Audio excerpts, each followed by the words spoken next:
പഹൽഗാം ആക്രമണത്തിൽ ഭീകരർക്കായി തെരച്ചിൽ ഊർജിതം. 100-ലേറെ പേരെ ജമ്മുകാശ്മീർ പോലീസ് ചോദ്യം ചെയ്തു. പ്രദേശവാസികളിൽ നിന്നും കുതിരസവാരിക്കാരിൽ നിന്നും പോലീസ് വിവരങ്ങൾ തേടി. ഭീകരാക്രമണത്തിന്റെ പശ്ചാത്തലത്തിൽ പ്രതിരോധ മന്ത്രി രാജ്നാഥ് സിംഗിന്റെ അധ്യക്ഷതയിൽ ഇന്ന് ഡൽഹിയിൽ സർവകക്ഷി യോഗം ചേരും. കശ്മീരിലെ നിലവിലെ സാഹചര്യം വിലയിരുത്താൻ മുഖ്യമന്ത്രി ഒമർ അബ്ദുള്ളയും ഇന്ന് യോഗം വിളിച്ചിട്ടുണ്ട്. വിവരങ്ങളുമായി ബൽറാം നെടുങ്ങാടി ശ്രീനഗറിൽ നിന്നും വിനീത വേജി ഡൽഹിയിൽ നിന്നും ചേരുന്നു. ആദ്യം ബൽറാമിലേക്കാണ്. ബൽറാം, ഇന്ന് മുഖ്യമന്ത്രി ഒമർ അബ്ദുള്ള യോഗം വിളിച്ചിട്ടുണ്ട്. ഇതുമായി ബന്ധപ്പെട്ട വിശദാംശങ്ങൾ വിനീത തരുമല്ലോ. അതിനു മുൻപ് ഈ കശ്മീരിൽ 100-ലേറെ പേരെയാണല്ലോ പോലീസ് ചോദ്യം ചെയ്തിരിക്കുന്നത്. പ്രദേശവാസികളുണ്ട്, കുതിരസവാരിക്കാരുണ്ട്, പല മേഖലകളിൽ പെടുന്ന ആൾക്കാരുണ്ട്. എന്തൊക്കെ വിവരങ്ങളാണ് ചോദിച്ചറിയുന്നത്? ഏതെങ്കിലും തരത്തിലുള്ള നിർണായകമായ വിവരങ്ങൾ ഇതുവരെ ലഭ്യമാണോ? ക്രിസ്റ്റീന, പഹൽഗാം ഭീകരാക്രമണവുമായി ബന്ധപ്പെട്ട് ഊർജിതമായ അന്വേഷണത്തിലാണ് ജമ്മുകശ്മീർ പോലീസ്. ഇതിന്റെ ഭാഗമായി ഇതിനകം ഒരു ദിവസത്തിനകം തന്നെ 100-ലേറെ പേരെ ചോദ്യം ചെയ്തു കഴിഞ്ഞു എന്നാണ് ജമ്മുകശ്മീർ പോലീസിൽ നിന്നും നമുക്ക് ലഭിക്കുന്ന വിവരം. പ്രധാനമായും ഈ മേഖലയിൽ, ഈ പ്രദേശത്ത് താമസിക്കുന്ന ആളുകൾ, ഈ വനമേഖലയോട് ചേർന്ന് കിടക്കുന്ന പ്രദേശത്ത് താമസിക്കുന്ന ആളുകൾ എന്നിവരിൽ നിന്നും, ഒപ്പം തന്നെ ഈ കുതിരസവാരി നടത്തുന്ന ആളുകളിൽ നിന്നുമാണ് മൊഴി പോലീസ് രേഖപ്പെടുത്തുന്നത്. ഈ ആക്രമണത്തിൽ പങ്കെടുത്ത ആളുകളിൽ പ്രദേശവാസികൾ ഉൾപ്പെട്ടിട്ടുണ്ട് എന്നതിൻ്റെ വിവരങ്ങൾ പോലീസിന് ലഭിച്ചിട്ടുണ്ട്. ഇതിൻ്റെ അടിസ്ഥാനത്തിൽ അവരുടെയുമായി ബന്ധപ്പെട്ട മറ്റ് വിശദാംശങ്ങൾ ചോദിച്ചറിയുന്നതും അടക്കമുള്ള കാര്യങ്ങളാണ് ഉണ്ടായിരിക്കുന്നത്. ചില നിർണായക വിവരങ്ങൾ ഇവരെ സംബന്ധിച്ച് പോലീസിന് ലഭിച്ചു എന്ന് തന്നെയാണ് വിവരം. ഈ ഒരു ചോദ്യം ചെയ്യലിലാണ് ഈ പ്രദേശവാസികളുടെ പങ്ക് ഉൾപ്പെടെ ഈ ആക്രമണത്തിൽ സ്ഥിരീകരിക്കാൻ പോലീസിനും മറ്റ് ഏജൻസികൾക്കും കഴിഞ്ഞിരിക്കുന്നത്. ചോദ്യം ചെയ്യൽ ഇപ്പോഴും തുടരുകയാണ്. സമാനമായി തന്നെ മറ്റ് വിവിധ ഏജൻസികളുടെ നേതൃത്വത്തിൽ ഈ തെരച്ചിൽ ഇപ്പോൾ തുടരുന്നു. ഈ പഹൽഗാം മേഖലയിൽ ഊർജിതമായ തെരച്ചിലാണ് സൈന്യത്തിന്റെ നേതൃത്വത്തിൽ, സുരക്ഷാ സേനയുടെ നേതൃത്വത്തിൽ പുരോഗമിച്ചുകൊണ്ടിരിക്കുന്നത്. CRPFന്റെ അത്യാധുനിക ഉപകരണങ്ങൾ, വാഹനങ്ങൾ ഉൾപ്പെടെ ഈ വനമേഖലയിൽ തെരച്ചിൽ നടത്തുന്നതിനായി ഇവിടെ എത്തിച്ചിട്ടുണ്ട്. ഇന്നലെയും കൂടുതലായി സൈനികരെ ഈ പ്രദേശത്തേക്ക് വിന്യസിച്ചിരുന്നു. പ്രദേശത്ത് ശക്തമായ സുരക്ഷാ ക്രമീകരണങ്ങൾ ഒരുക്കിയിട്ടുണ്ട്. വാഹന പരിശോധന കർശനമാക്കിയിരിക്കുന്നു.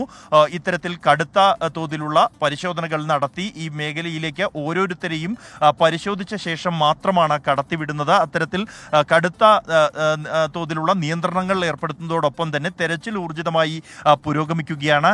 ഭീകരർ ഈ മേഖല വിട്ടുപോയിട്ടില്ല, അല്ലെങ്കിൽ ഇവിടെ നിന്നും രക്ഷപ്പെടാൻ കഴിഞ്ഞിട്ടില്ല എന്ന് തന്നെയാണ് സുരക്ഷാ സേന കണക്കാക്കുന്നത്. അവർക്ക് രക്ഷപ്പെടാൻ ഒരു സമയം ലഭിക്കുന്നതിന് മുമ്പായി ഈ മേഖലയിൽ ഉൾപ്പെടെ സൈനിക വിന്യാസം നടത്താൻ കഴിഞ്ഞിരുന്നു എന്നാണ് വിലയിരുത്തപ്പെടുന്നത്. അതുകൊണ്ട് തന്നെ ഇവർക്ക് വേണ്ടിയുള്ള തെരച്ചിൽ ഊർജിതമായി പുരോഗമിക്കുകയാണ്. ഇവർ ഏതോ ഒളിത്താവളത്തിൽ വനമേഖലയിൽ കഴിയുന്നുണ്ട്, അല്ലെങ്കിൽ അതിന് സമീപത്തായി കഴിയുന്നുണ്ട് എന്നാണ് പോലീസിന്റെ ഒരു നിഗമനം. ഇതനുസരിച്ചുള്ള അന്വേഷണവും ഊർജിതമായി പുരോഗമിക്കുകയാണ്. സമാനമായി തന്നെ കുൽഗാമിൽ കഴിഞ്ഞ ദിവസം ഏറ്റുമുട്ടൽ ഉണ്ടായിരുന്നു. TRFന്റെ ഒരു കമാൻഡർ അടക്കമുള്ള 3 ഭീകരവാദികൾ ഈ പ്രദേശത്ത് ഒളിച്ചിരിക്കുന്നുണ്ട് എന്നുള്ളതാണ് വിവരം.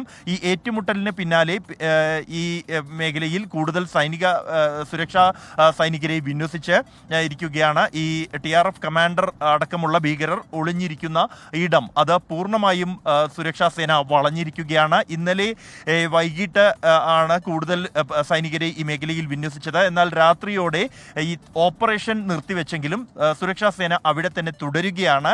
ഇവർക്ക് രക്ഷപ്പെടാൻ അനുവദിക്കാത്ത തരത്തിലുള്ള വിന്യാസം ഈ സുരക്ഷാ സേനയുടെ ഭാഗത്തു നിന്നുമുണ്ട്. സമാനമായി തന്നെ മറ്റ് പലയിടങ്ങളിലും സൈനികരെ വിന്യസിച്ചിട്ടുണ്ട്. ഈ സുരക്ഷാ ക്രമീകരണത്തിന്റെ ഭാഗമായി രഹസ്യാന്വേഷണ ഏജൻസികൾ ഭീകര സാന്നിധ്യം റിപ്പോർട്ട് ചെയ്യപ്പെട്ട പ്രദേശങ്ങളിലെല്ലാം തന്നെ. അതേസമയം ഇന്ന് ജമ്മു കശ്മീർ മുഖ്യമന്ത്രി ഒമർ അബ്ദുള്ള വിളിച്ച സർവകക്ഷി യോഗം വൈകിട്ട് ചേരും. ഈ യോഗം പ്രധാനമായും ഈ ആക്രമണം പ്രദേശവാസികളിൽ ഉൾപ്പെടെ ഉണ്ടാക്കിയിരിക്കുന്ന വലിയൊരു അരക്ഷിതാവസ്ഥ, ജമ്മു കശ്മീരിന്റെ പ്രതിച്ഛായ തകർക്കുന്നു, സാമ്പത്തികമായി ജമ്മു കശ്മീരിനെ പ്രതിരോധത്തിലാക്കുന്ന, ഇവിടുത്തെ വിനോദസഞ്ചാര മേഖലയെ തകർക്കുന്നതാണ് ഈ ഭീകരാക്രമണം. കഴിഞ്ഞ ദിവസങ്ങളിൽ ഈ 2 ദിവസത്തിനകം തന്നെ നിരവധി പേർ ജമ്മു കശ്മീരിലേക്ക് വിനോദസഞ്ചാരത്തിനായി ഹോട്ടലുകളും വാഹനങ്ങളും ബുക്ക് ചെയ്തവർ അത് റദ്ദാക്കുകയാണ് ഉണ്ടായിരിക്കുന്നത്. ഈ പുതിയതായി ഒരു ബുക്കിംഗ് പോലും സംസ്ഥാനത്ത് ഉണ്ടായിട്ടില്ല ഹോട്ടലുകളിൽ എന്നുള്ള സാഹചര്യവുമുണ്ട്. ഇക്കാര്യം കാര്യങ്ങൾ വിശദമായി തന്നെ പരിശോധിക്കുന്നതോടൊപ്പം തന്നെ സുരക്ഷ ശക്തമാക്കുന്നതിന് ആവശ്യമായ നടപടികൾ അടക്കം ചർച്ച ചെയ്യുന്നതിന് വേണ്ടിയാണ് ഇന്ന് സർവകക്ഷി യോഗം ഒമർ അബ്ദുള്ള വിളിച്ചിരിക്കുന്നത്. സംസ്ഥാനത്തെ എല്ലാ പ്രധാന രാഷ്ട്രീയ പാർട്ടികളുടെ നേതാക്കളെയുമാണ് ഈ യോഗത്തിനായി വിളിച്ചിരിക്കുന്നത്. ഒപ്പം ഇന്ന് ജമ്മു കശ്മീർ ലഫ്റ്റനന്റ് ഗവർണർ മനോജ് സിൻഹ വിളിച്ച ഉന്നതതല സുരക്ഷാ അവലോകന യോഗവും ചേരുന്നുണ്ട്. ഗ്രൗണ്ട് സീറോയിലുള്ള തുടർ നടപടികൾ സംബന്ധിച്ചുള്ള നിലവിലുള്ള അവലോകനവും പുതിയ തീരുമാനങ്ങൾ കേന്ദ്ര സർക്കാർ ഈ ഭീകരവിരുദ്ധ നടപടികൾ സംബന്ധിച്ച് നൽകിയ നിർദ്ദേശങ്ങൾ അത് നടപ്പാക്കുന്നതുമായി ബന്ധപ്പെട്ടാണ് ഈ യോഗം. ഈ യോഗത്തിൽ സൈനിക മേധാവികൾ ഒപ്പം തന്നെ ഇന്റലിജൻസ് മേധാവികൾ അടക്കമുള്ളവർ പങ്കെടുക്കുന്നുണ്ട്. ജമ്മു കശ്മീർ പോലീസ് മേധാവിയും ഈ യോഗത്തിൽ പങ്കെടുക്കുന്നുണ്ട്. ഈ ഭീകരാക്രമണവുമായി ബന്ധപ്പെട്ടുള്ള തുടർ അന്വേഷണം സംബന്ധിച്ചുള്ള ഒരു റിപ്പോർട്ട് ഈ യോഗത്തിൽ ജമ്മു കശ്മീർ പോലീസ് മേധാവി ലഫ്റ്റനന്റ് ഗവർണറെ അറിയിക്കും എന്നാണ് നമുക്ക് മനസ്സിലാക്കാൻ കഴിയുന്നത്.